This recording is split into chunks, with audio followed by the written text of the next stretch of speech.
Alright, I can see something to my low left. I want to keep my altitude for the time being so that I can use the dive for energy in case it looks like we're going to overshoot. So we'll roll over and head down now. It looks like a hunter. It'll be the Swiss hunter because Germany's on the enemy team. We've got a lock with the AIM-9Es, so we'll give him a bit of lead and see if it'll connect. But he flares it off. So the hunter has very good energy retention but really bad nose authority, which means that if you're in something that has better nose authority than he does, you can slow down a lot faster than him, and it becomes very easy to stay behind him as long as he keeps trying to nose counter you, which is what this guy's doing right now. He's not trying to pick up a rate turn, he's not trying to turn in one direction to get away from me, he keeps flipping the direction, he's dipping and diving, he's climbing, he's just trying to stay out of my nose. And at this point he realises that if he just turns in one direction, because I'm slow enough to stay behind him, his energy retention will help him get away. So to combat that, I go into a climb immediately. With what little energy I do have, I want to get altitude, so that even if he gets around the circle quite a bit, I can dive to get the speed back and follow him through. But then he does an insane thing and climbs right in front of me. Go up, blow up, as the saying goes, and we managed to get some nice gun hits on him. Unfortunately, we then eat an R60 from a hover sausage or a Yak 38, Russia's equivalent of the Harrier, in case you're unaware. It knocks our engine out, takes one of our flaps off, and we lose an elevator. So we are out of the fight right now, we're not going to get anywhere in this state. The base is too far away, and whoever fired that missile is probably not too far behind. But we'll at least hang around long enough to see this guy bail out down there. So there's something down there gunning for him, and there's the hover sausage. Not actually sure what that thing underneath me is, but he's bailed. So we'll cut ahead to the actual match. I know that War Thunder's not massive on my channel, but since I've been playing it in VR, it's so good in VR. I'm absolutely loving it. I actually cannot wait every day to get in from work and boot up VR just to play War Thunder. I haven't actually touched DCS in a couple of weeks. And when I hopped on the PC today, I did actually intend to do a live commentary in DCS using head tracking rather than VR, to get back to the usual order of things. But there's a massive update for DCS right now. So I'm not going to be able to play it for another 6 hours whilst that downloads. So here we are. This was a really, really good sortie that I had the other day. And as per the last video, and I was flying the Shenyang F5 or the MiG-17, as it's more commonly known, the F100 is also coming to DCS. So of the opponents that we encounter in this sortie that are already in DCS, we'll have some idea of how the fights are going to play out. So the F100 isn't spectacularly fast, it's quite heavy with a quite underpowered engine, so it takes a long time to get up to speed and a long time to get up to altitude. But once you're at altitude, you can use the altitude to maintain your energy and just run boom and zoom tactics on people. It can pull quite a lot of AOA because of its wing configuration, but it loses a lot of speed when it does that. So that is a friendly Sabre that's going around over our canopy bow right now. And I think it's an AI controlled surveillance plane. If we look at the map, it says that the surveillance plane's in C4, which is the grid that we're in. So as you can see through the dive, managed to maintain the energy quite well, so we're just going to kick the burner in and shallow climb back up to altitude. It's very important that you keep your speed. You do not want to be doing zoom climbs in this thing because you bleed it off really, really quickly. And if you're slow, you're kind of boned because you don't have any countermeasures. And everyone in this battle rating has better missiles than you do. We're limited to AIM-9Es, but we'll quite routinely go up against things that carry AIM-9Js or even R60s, which can pull much, much harder. By hanging around the surveillance plane, you inevitably find people that come and try and kill it, and this is a Swiss hunter. It's actually the same guy from the intro clip, and we get the sexiest deflection shot ever as our first kill. I was so pumped about that, it felt amazing. Waited to see him eject, and we dive back out. So we're currently in the A point. circling around looking for contacts. I've heard there's something diving out of the cons. I'm already out of the cons, so I'm hoping that he won't have seen me. And we're going to nose up and check out what he is. Can't tell what it is from this distance. There's a friendly calling for backup to my left. And I can see a contact down there, but I don't want to dive after something below me if there's something above me that might be a worse threat. I don't want to give my 6 to something and lose my altitude. As we come around, this thing looks like a MiG-19, which is hostile. And we get another really nice deflection shot off and take a wing off. So he's going to be out for the count as well. So now we can try and reacquire what we spotted earlier when the friendly was calling for backup. Spotting in VR is actually really nice in War Thunder. You can see dots from a really reasonable distance away. But the problem is that you have to get really, really close to be able to identify what they are. And because you can't really pick out a silhouette, it can also be really difficult to tell what their aspect is in relation to you and which way they're travelling. Having to get close just to discern all that information, if there's a lot of contacts in the area, it can be very difficult to pick apart which one you actually need to go for, because obviously there's no IFF or radar in this thing. Just saw 2 things in the, not quite in the cons, but I can see the wingtip vortices coming off them as they turn. If anyone's pulling hard enough for wingtip vortices to come off, then it must be because they're in a dogfight with something. So someone just got a kill. I'm looking down to my right because that's where the kill feed pops up, and I'm hoping that whatever is dying will die fast, because if it's a friendly that dies, then I know the other things are hostile. But it takes so long for them to die that I'm left unsure, and I can't really ID what this thing is. As I get closer, it looks like a G91.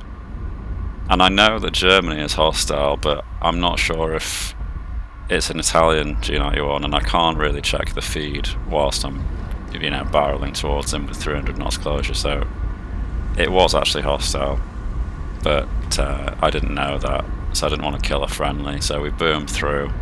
Thankfully he kind of rolled out at the same time that we went over his head, so I don't think he actually saw me. And we can use the fact that we're a much faster aircraft to go up and over the top and just get some really decent separation from him.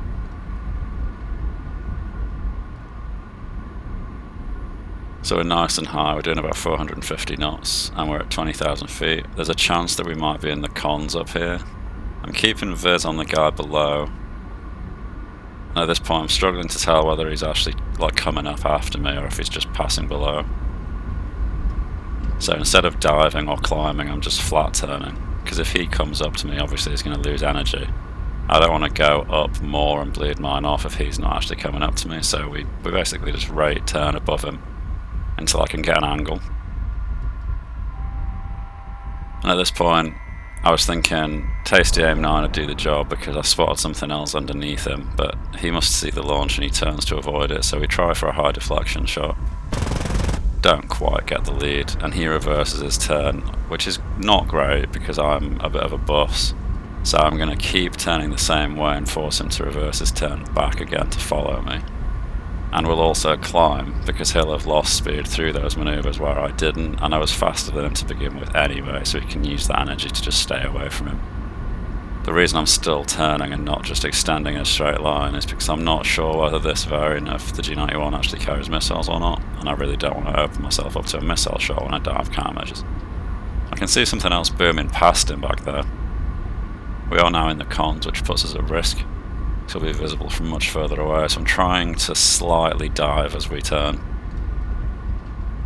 which will make the G91 think that we're neutralising with him, but we're actually gaining a lot more speed than he'll be able to take. We're doing almost 0.9 Mach right now, and the G91 will probably struggle to get to that speed to begin with. I can see something pulling up on me from below, and something kind of out ahead of me. So I'm trying to keep tabs on both at once. There's actually 2 things down there. One of them's climbing up to me, entering the cons. The other one looks like he's stalling out. That is a Yak 38. So Yak 30, they're Harriers, they're basically Russian Harriers. But whilst their flight performance is absolutely terrible, They can be very quick, and they can also carry our 60s, which are dangerous to me from quite a high aspect, especially if I'm slow like this. So I want to try rating around him and maintaining my speed, because that'll keep me safe from the other contacts we could see. And it'll stop him from being able to get an R60 solution on me. So our speeds are still pretty reasonable, 450 knots. He's still turning around to the right, so we're basically rating around on this guy. It would be really nice to get a guns kill on him, so I don't have to worry about him, because his R60 is making one of the most dangerous things in the lobby. It's just an AI MiG-17 there, because of course, when Russia is the enemy, your AI are Russian. Never change, War Thunder. So he's diving, we're climbing, we'll just stay on the opposite side of his circle basically. If he gets fast, he'll compress and turn shittily, and if he comes back up, he'll get slow and turn shittily, but it just turns shittily. So I just want to stay as far away from him as possible, and be nose hot on him if he's nose hot on me, because he doesn't have all aspect R60s. And I was hoping for the gun shot, but obviously if he's just going to give me a missile shot, then we'll take it. That connects, so that's nice. That's the third kill of the Sortie, and we'll keep our eyes peeled from other threats. There is something in the cons above and behind me. Well, again, it was the wingtip vortices, and there's something off our 5 o'clock. So we're going to climb with the energy we have from the dive. We'll go through the clouds as we go, because it'll help to break line of sight from anyone that might have been tracking us. That looks like another MiG-19. Not sure if he's seen me yet, so rather than climbing, we'll flat turn to keep the energy, keep the speed. And we'll dive on him to regain the speed. MiG-19 is roughly on par in terms of speed, but much better in terms of energy retention. Don't really want to lose him in the clouds, but I think we're probably going to.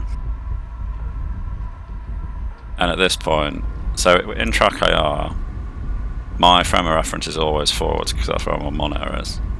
And that makes it easier for me, at least with my muscle memory, to have some idea of what my orientation is without being able to see anything else. And I didn't realise in VR that I'd actually looped over. Like, I thought I just pulled up at like 50 degrees. But I actually went up and over, so it completely ruined any sense of where he was going to be. And I'd completely disorientated myself. So we stay high. I hope that he lost us in the clouds as well, if he ever saw us in the first place. And we just keep our altitude and head back towards the A point. And I can see something to my low left down there, so we'll just latch on to whatever we see. And try and keep our wits about us in case there's other stuff around. And that's that AI MiG-17 from earlier. So I could tell it was a MiG-17, which is why I'm holding the shot. But I did pre-warm up the AIM-9 so that I could just blight out the sky one of them if we got too close, after confirming it was hostile. Go up again.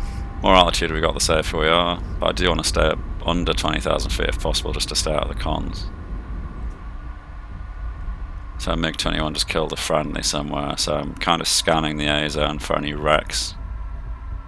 You can see something over there, and there's something else to the left kind of climbing up. It's at that point that my recording has a bit of a problem and glitches out.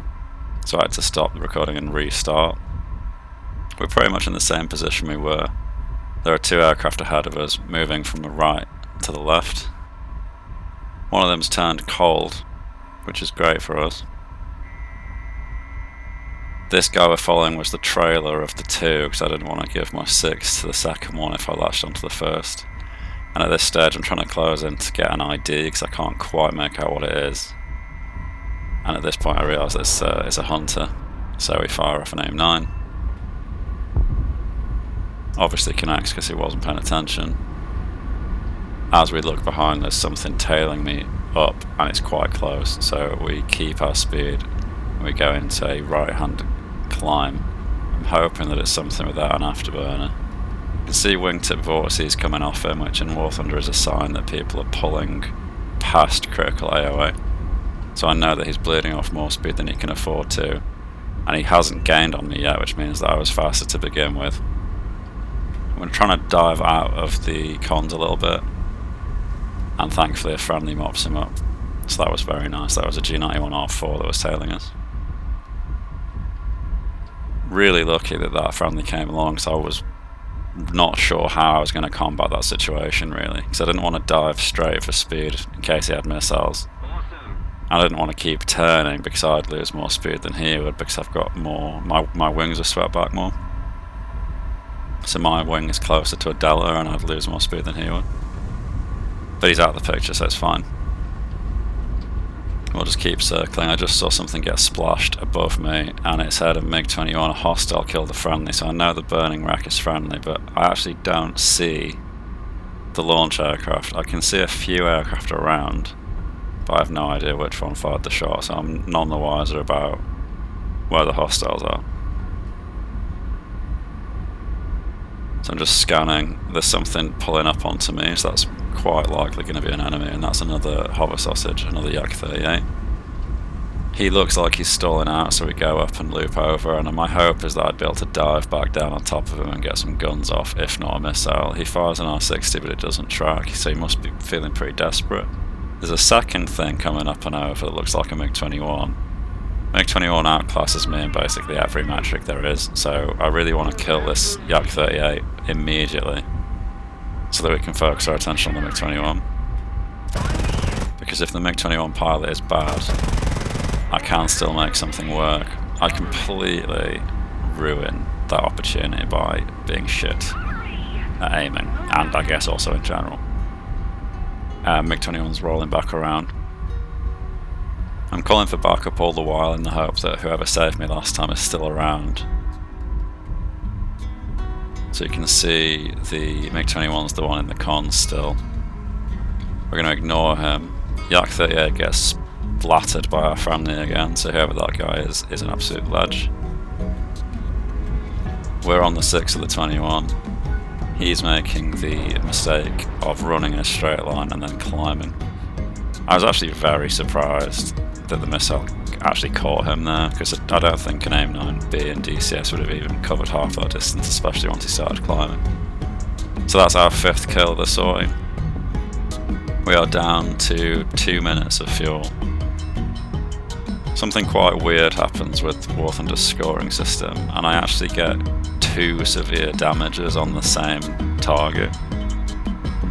So the scoreboard shows me as having 6 kills because it credits me 1 outright kill and 1 kill counts as assist on the same plane, which I've never seen before, but I'm not going to complain if it gives me more research points. So we're going to head back into land. Obviously when we do, that'll be the end of the Sortie. F100's quite crap at losing speed, even despite having a pretty sizable air brake, so I'm kind of splicing it on the way in. I'm just ruddering and rolling to try and keep my flight path straight, but my orientation kind of skewed just to make the aircraft as draggy as possible. And it's kind of working a bit, but yeah, it could have. Really, I should have just wiggled it around a bit more or started slaying more from further back, but hey ho. Hope you enjoyed that video, folks. I'm really loving Warthog in VR. Check out my affiliate link for Pimax's Crystal Light headset in the comments below, or the description even. If you want to help support the channel, then you can buy a model off Air Models, or you could become a channel member. But beyond that, hit that subscribe button, hit that like button, and I'll see you in the next one. Cheers.